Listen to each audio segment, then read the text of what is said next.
Today we're going to give you things that you did not know about Tunisia. Right out of the gate, we wanted to talk with you about the birth rate in this country. And the birth rate is something very interesting because over the past 2 decades, almost like 25 years, it's been flat. Okay, you can take a look at the statistics, and currently the birth rate in Tunisia is 2.09 children per woman, which is actually quite low for an African country or even a North African country. If you compare to Morocco, Egypt, you see higher birth rates. Especially in Egypt, they're really high. Why is that the case? Why have they declined over the past decades, and why have they flattened now? Just talk a little bit about that, like economic challenges and maybe some other things. The most important thing, the most important cause of this birth rate is because the economic inflations and economic struggles, and how families cannot have more than 2 children. Even sometimes they don't want to have more than one because they can't afford all the children's necessities. So it's hard to have more than two. There are schools which are okay. We have private and public schools, but also public schools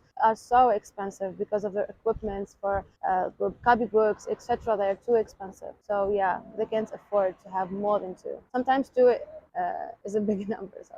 Okay, so what else is expensive? Because it's not just about the children, right? It's also about other things. Yeah. What else are Tunisians struggling with where you would say that's too much? Yeah, all the daily necessities, maybe food, all the goods here are expensive. So yeah, it is. Okay. What about gasoline, owning a car? Is that affordable for the average Tunisian? Well, even a car isn't affordable in Tunisia, so the gasoline also is too expensive. Yeah. Something that you were telling me about early on is that a lot of the cars are actually imported because the government puts a very high tax on cars purchased within the borders of Tunisia. What do people do? Where do the cars come from? Do they come from like Italy and France? Are they being imported by ship, or how does that work? Well, they can be imported from European countries in which the cars there are less expensive. Yeah. Okay.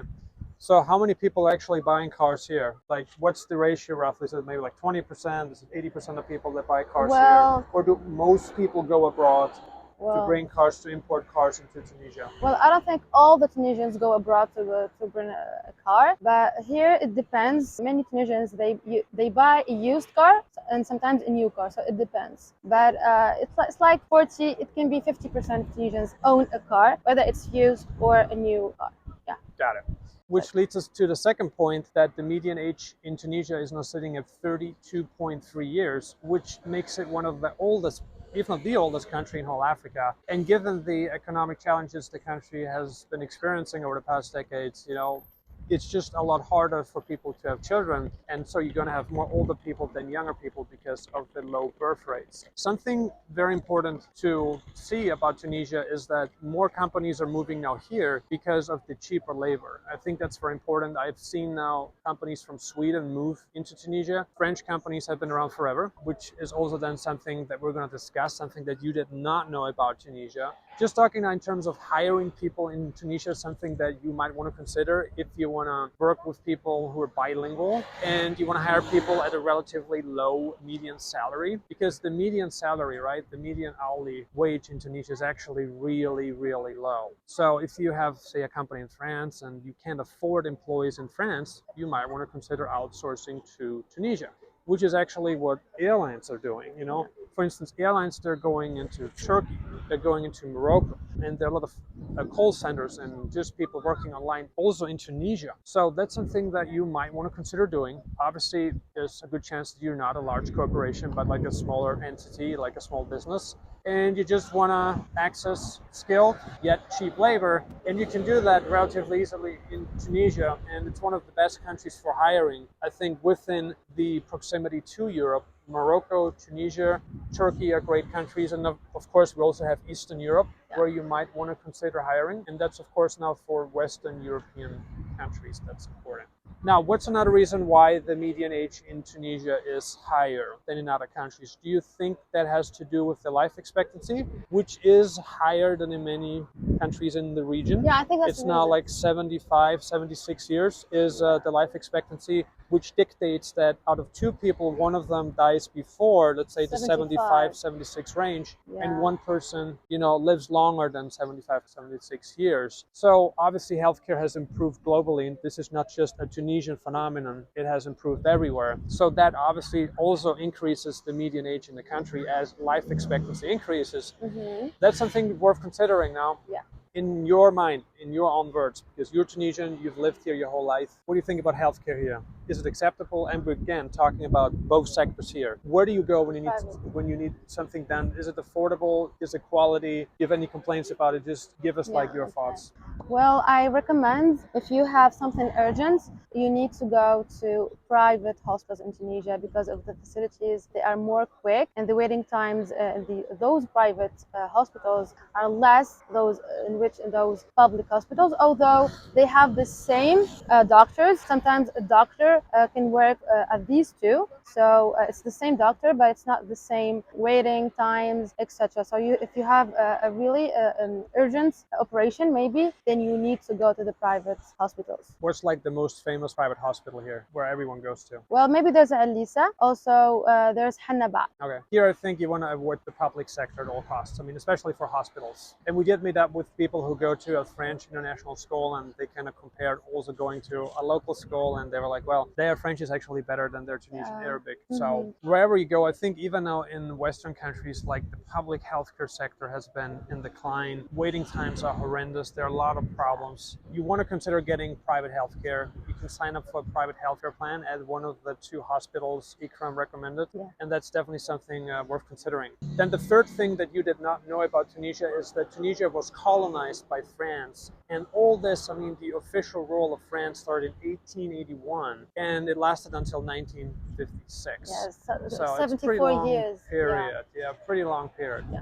Now, what happened here? And today you see many things that are still French in Tunisia. You see French is an official language in Tunisia. Tunisians learn French in school from a very early age on. In fact, they learn French, right? What other impacts have we seen, that lasted from the French colonization? What other impacts are there in Tunisia today? Well, if you visit the downtown Tunis, Gerald, you can notice the buildings. They are French buildings. The most thing that impacted Tunisia here is that the buildings, most of them are in downtown. Architecture, French architecture, French architecture, like churches or not? Churches, also buildings where people live now. It's a French architecture. Yeah.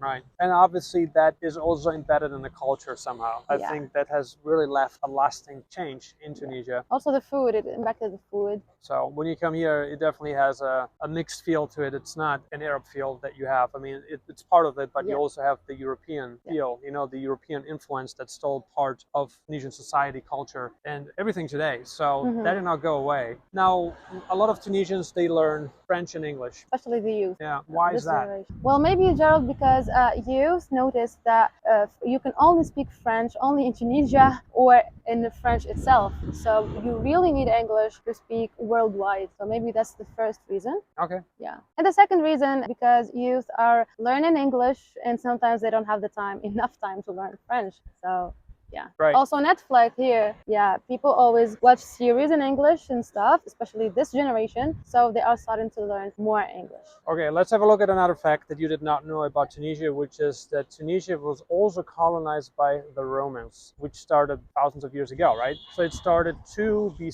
centuries BC, when the Romans, the Roman Empire pretty much, started to colonize Tunisia. Well, first it was the Roman Republic, and then Rome transformed into an empire. Yeah. And all of that really happened with the assassination of Julius Caesar, which was probably one of the best military leaders of all time, where that changed, the whole history of Europe. And this also had a lasting impact here in Tunisia, where we see that Italian culture, I mean, that happened later, but there is a lot of influence here, and maybe you can comment a little bit about how mixed people look here. Maybe because Tunisia is a diverse country. It's a multicultural country, and people are open to learn new cultures every time. There are always foreigners who come here, and sometimes the foreigners who come to Tunisia, sometimes they decide to live here, so maybe they can influence their habits and their culture to Tunisians.